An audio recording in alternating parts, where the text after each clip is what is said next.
आज का हमारा टॉपिक है संधि। आज हम संधि के बारे में पढ़ेंगे।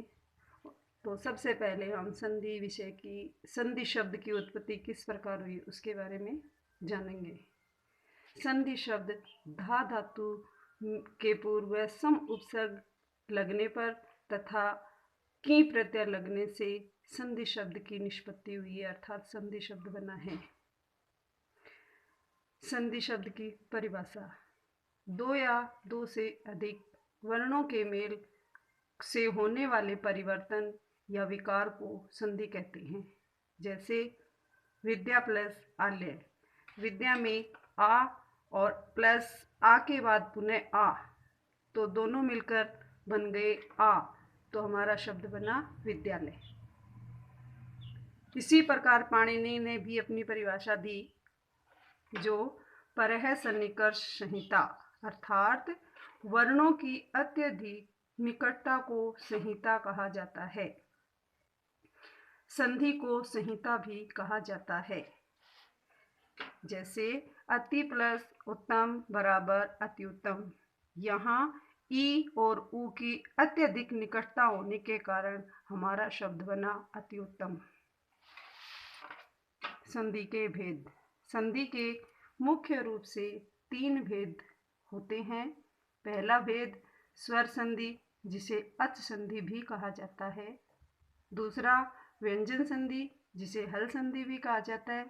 और तीसरा है विसर्ग संधि। तो इनमें से हम सबसे पहले स्वर संधि के बारे में अध्ययन करेंगे।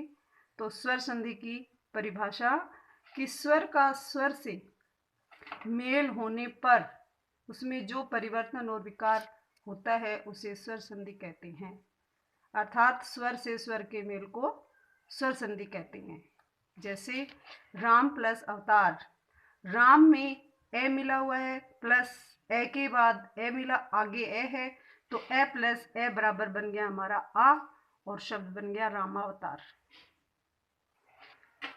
स्वर संधि के भेद: स्वर संधि के 8 भेद होते हैं। जैसे यण संधि, अयादि संधि, गुण संधि, वृद्धि संधि, स्वर्ण दीर्घ संधि, पूर्व रूप संधि, पर रूप संधि और प्रकृति भाव संधि। तो हम सबसे पहले यण संधि के विषय में पढ़ेंगे। यण संधि। यण संधि, इसका सूत्र है इको यणची। यण संधि में यदि ई, उ, री और री के बाद कोई भी असमान स्वर आए तो क्रमशः ई का य, उ का व, री का रे और री का लय हो जाता है। असमान स्वर से अभिप्राय क्या है? असमान स्वर क्या है? असमान स्वर वह होता है जो ई, उ, री और री को छोड़कर इनके अलावा कोई भी स्वर हो। जैसे ई आ जाए तो ई को छोड़कर कोई भी स्वर हो, उ आ जाए तो उ को छोड़कर कोई भी स्वर आए, री आ जाए तो री को छोड़कर कोई भी स्वर आए, और री हो तो री को छोड़कर कोई भी स्वर आ जाए, तो वह असमान स्वर होता है। और तभी ई का ये, उ का वे, री का रे और री का लय बनता है। उदाहरण देखिए, इति प्लस अत्र, शब्द बना इति अत्र। इति प्लस अत्र मतलब इति प्लस अत्र, तो इति में इसमें है ई, और ई के बाद है असमान ए, असमान स्वर है ए। तो असमान स्वर होने के कारण इस ई का बन गया अपना ये प्लस ए, तो अपना शब्द बना ये, तो शब्द बन गया अपना इत्यत्र। इसी प्रकार इति प्लस आदि, ई के बाद असमान स्वर आया अपना आ, ई के बाद असमान स्वर आया आ, तो अपना बन गया ये ई का, तो शब्द बना इत्यादि। यदि प्लस अपि, यदि में ई और ई के बाद असमान स्वर ए, तो इस ई का बन गया ये, और शब्द बन गया यद्यपि। प्रति प्लस एकम, ई और ई के पश्चात असमान स्वर ए, शब्द बन गया प्रत्येकम। इसी प्रकार वह।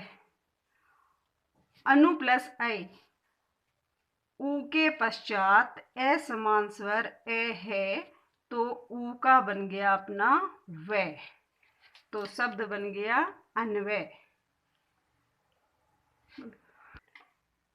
जैसे अन्वय, तो अन्वय के लिए देखो, जैसे अनु प्लस ऐ, तो अनु के ऊ का बन, अनु में ऊ और ऐ, फिर ए समान स्वर ए होने के कारण इस ऊ का बन गया वह हलंत प्लस ऐ।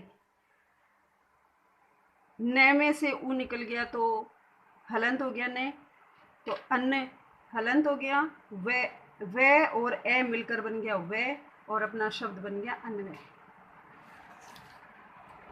इसी प्रकार वधवा आगम, वधु प्लस आगम, वधु में ऊ और ऊ के पश्चात ए समान स्वर आ, तो ऊ का वह बन गया और हमारा शब्द बन गया वधवागम।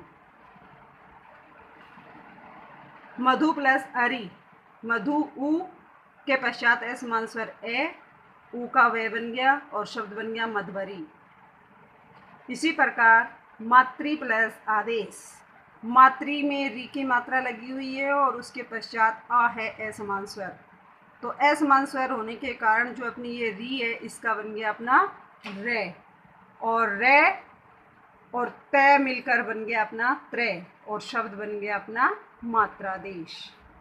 वैसे ही मातृ प्लस आज्ञा, री के पश्चात ए समान स्वर आ है और हमारा शब्द बन गया मात्राज्ञा।